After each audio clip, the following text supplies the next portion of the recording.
The Joe Rogan Experience. This is one of the things that they say, people that have been abducted. I had Travis Walton, this guy.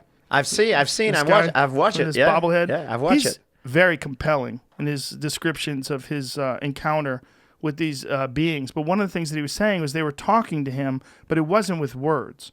Like they were communicating with him, and he understood what they were saying, but it wasn't.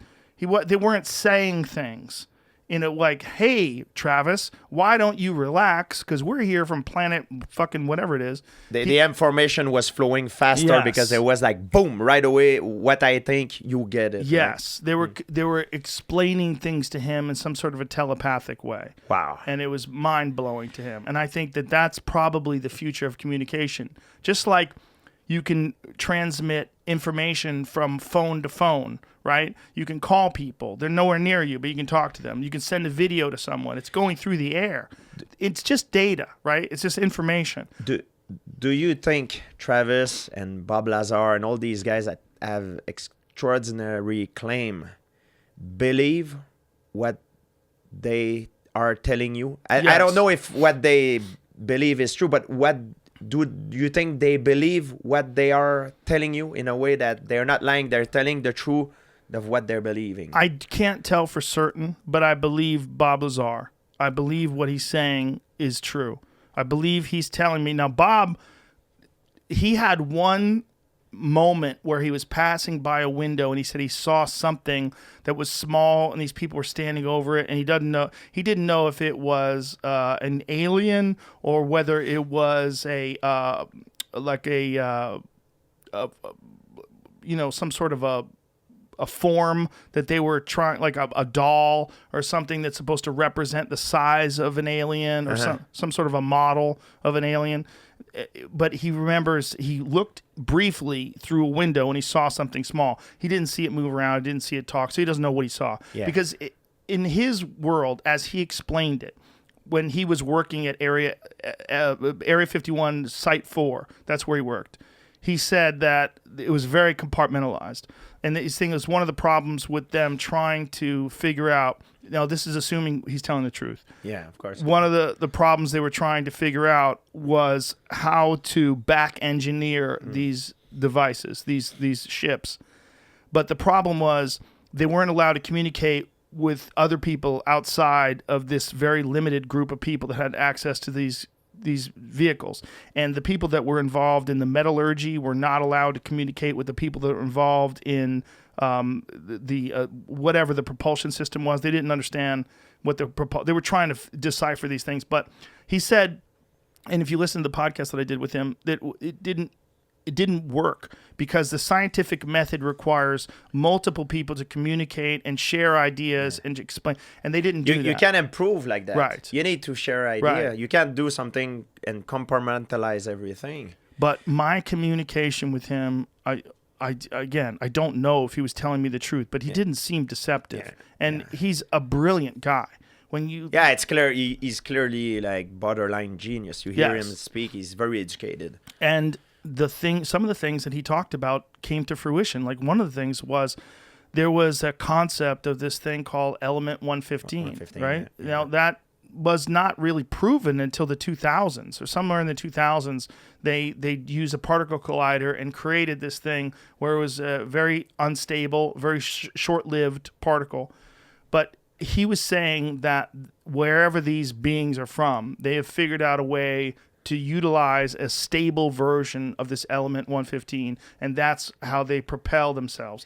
The things that he was describing were also exactly the same things that were experienced by Commander David Fravor, who was a guy who is a jet pilot. I saw, yeah. Yeah, and so he experienced this thing move in that same direction, that same way, where there was no visible propulsion system, but they tracked this thing going from 80,000 feet above sea level to 1 in 1 second. So that's the amount of time that it takes radar to track this. So it might have been less than a second. Yeah, this thing traveled from 80,000 feet to 1,000. No time. To 1 feet. It's like that thing with the hand. He says he measured the distance between the bone and when you get in, you put your hand in it and measure the distance between your bone and the... the scanner. Yeah. Yes, the scanner. There is a lot of things like this. And, like Zacharias Sitchin was, like there's a lot of stuff that you can think of that how could they know that at the time? But it's well, the Zacharias Sitchin stuff is interesting, right? Yes. That's all the Sumerian text. The Sumerian text is some fascinating stuff because it's all from 6,000 years ago. And by the way, Zacharias Sitchin, he's very controversial. There's even a website called SitchinIsWrong.com, and it's basically scholars of ancient Sumerian who say that his translations are completely off. But even if his translations are off, there's still a lot of really confusing stuff about ancient Sumer. And one of the things is their depictions of the solar system. They had a depiction of the solar system 6,000 years ago that shows the sun in the center, and it shows all of the known planets in the outside, and they're relatively accurate in terms of the size. Yeah, and how about the formation of the Earth? Tiamat, Marduk. I don't remember which one is what, that's the formation of the Earth. That's the model that Yes. we use today. Well, the scientists, The asteroid belt, Yes. that's Yes. the model that we use today. How did he know that at that time? I don't know how they knew that. When you're saying it's Earth 1 and Earth 2, and what that means is that there was an original version of Earth, and then Earth was hit by another planet at some point in the distant past, and that's what created the moon, and that's also what created the asteroid belt. That goes on the different direction than the rest of the planet. Like they knew that too. Well, there's also a thing called Bode's law, and Bode's law measures the distance between planets, and it's based on the mass of the planet, and they figure out, because of the mass of the planet, how far these planets are from each other. And one of the things that fucks that up is the asteroid belt. I think what I might be wrong about this, but the distance between Mars and Jupiter is one of the things that screws that up, and they think that's explained by the asteroid belt, that some collision created this asteroid belt and created all of the, there's something like 900,000 known near-Earth objects that were created by the impact of these planets. One thing I believe, and I'm sure you're the same because you had a lot of these guys on your podcast, like Graham Hancock, Yes. Randall Carson, Jonathan E. West. Yes. There's clearly knowledge that we've lost Yes. in the past. This is for sure. Just think about the Library of Alexandria. Yes. Man, imagine the knowledge that it wasn't there before it burned. I know. Imagine. Oh man! Imagine. People thinks we lost like 1 millennia, like just when it burns. That Well, of knowledge, medicine, botany, Yes. science. It's just crazy to think of. So very often, sometimes when crazy stuff happen like that, I just think that perhaps they had knowledge that there's knowledge that we lost. Just think about the Greek fire. It's a weapon that was used in the naval battle, and it's really really known about historian. You can research. They still don't know exactly how it works, but it was so destructive. It was like, at the time, it was like a secret weapon. Like they didn't want to share, and it was known to be very efficient in naval battle. I don't know what that is. I don't know about Greek fire. If you go Greek fire, you'll get it. Boom. It was used in naval battle. So they used to throw fire, flames, and people that are burning, they still burn in the water. So they think it was made with some kinds of petrol or they still don't know. They cannot recreate it. And it's clearly something that a lot of historians have talked about. It's called Greek fire. It's just an example that it's clear that it's a technology that we have lost. Well, if you just look at the pyramids, the pyramids are a perfect example of technology lost. It's almost like the best example. Those ancient civilizations almost letting everyone know, hey, there is information that we have that's so above and beyond what's expected of people from this era. Yeah. Because if you think about people that lived 2,500 BC, you don't think about someone that had the kind of proficiency to create something that, when people don't understand, it's not just that the pyramids were big, but they were so perfectly designed that when they put all the stones, They reached the top. Like if anyone was off by even a half an inch at the bottom, as time went on, an inch here, an inch there, by the time they got to the top, it would be all fucked up. It wouldn't be perfect. But the pyramids were so amazingly perfect, and they were originally covered in smooth limestone. So smooth, polished limestone that would probably be insane to look at if you were staring at it from a distance. Like this immense structure of 2,300,000 stones, some of them cut from quarries hundreds of miles away, all perfectly aligned and put together by these people that lived thousands and thousands of years ago.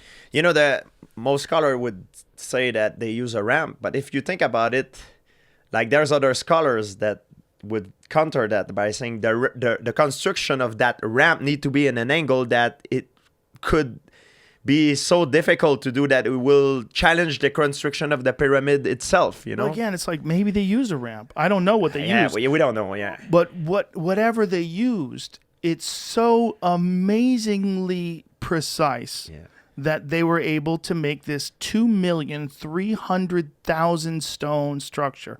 This still to this day. I haven't been, but I have friends that have gone. Like my friend Andrew Schultz just went. Danica Patrick, the race car driver, she told me she just went. People that I know that have been. My friend Eddie Bravo, when he went, he's like, you get there, you're like, what the fuck? Yeah. It's so big, apparently. It's like an awakening. Yes, that our idea of what it is, when you see it in a photograph, it looks incredible. But I guess I need to go. Because I guess when you see it in person, it's just like a complete reset. Like it recalibrates what people are capable of. Because you have to think, like, man, this is 4,500 years old. Think about Darren Couillou, Gobekli Tepe. Yes. Man, it's Gobekli Tepe's 10,000 years older, right? Yeah, it's like 12,000 years old. You know, at least. How do you conceive that? And sometimes what happens is that it gets infected by other civilization that passed there after that construction. So they think they are the one that built it. I think is it Pumapunku, the one that there's clearly two different technology. You see the stone are perfectly aligned with perfectly cut. Yes. Then you have other stone that are just on top, like it's like a butcher's job, you know, and it's clearly not the same technology, the same people that built these two layers, you know. Right. So well, that was also John Anthony West's concept of Egypt, that there's multiple eras. And that if you go deeper, like some of the stuff that they found when they dig deeper in the sand was a different construction method. It looked different designs, but still equally complex and fascinating. It's like there's probably many eras of human civilization, and there's probably been whatever it is, whether it's disease or some sort of a natural disaster or something that happened. Asteroidal impact was John Anthony or was Randall Carlson's and Graham Hancock's. Yeah. That's their theory. Is 12,000 years ago, the end of the Pleistocene era. Yeah, but Homo sapien is date to 3,000 years old. So imagine how many? 3,000. No, Homo sapiens. Homo sapiens 3,000. I think it's older than that. I think it's several hundred. 300,000. Sorry. Oh yes. 300,000. Yes. Sorry, my English. Yeah. Oh, right. Homo sapien is 300,000 in Morocco. I'm 100% sure. That's why I read about this kind of stuff. I think they think it's somewhere in that neighborhood. Yeah. Yeah. But so if you take that 300,000. Sorry. 300,000 time for an evolution. Right. Why would it be only in the last 10,000 years that we would, invent such immense structures?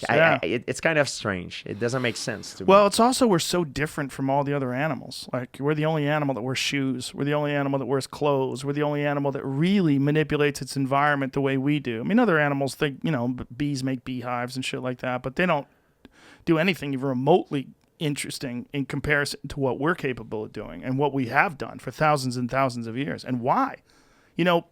One of the things that Bob Lazar said that he was taught when he was at Area S4, at Area 51 S4, was that one of the things that they were telling him was that human beings are the product of accelerated evolution and that these creatures occasionally come back to check upon our progress. And yeah, which is crazy. Wow. But that might be how it works throughout the universe, is that these beings that are very far advanced, they come back and they see these creatures that are pretty close, and they give them a little boost. They push them ahead a little bit, because otherwise it would take so long. And maybe we don't have the amount of time because of the fact that we're in this fucking shooting gallery of asteroids, that these things come down and whatever progress you make is wiped out by impacts or by supervolcanoes. It's crazy, but it's not that crazy. If you look at the belief of human being through evolution, you know, like in ancient Greek, they believe in different, they were believing in different gods, they like in different times, different civilization had different belief. Now some people believe Jesus walked on water, you know, which is fine too. That's their belief, you know. If you believe that human was, you know, the result of alien beings, you know, it's another belief, you know, like it's not everybody believe in different things. It's you not know? that crazy if you think about what we're doing. Catch new episodes of the Joe Rogan Experience for free only on Spotify. Watch back catalog JRE videos on Spotify, including clips.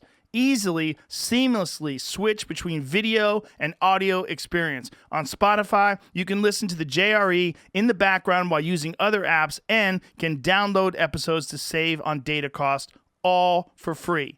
Spotify is absolutely free. You don't have to have a premium account to watch new JRE episodes. You just need to search for the JRE on your Spotify app. Go to Spotify now to get this full episode of the Joe Rogan Experience.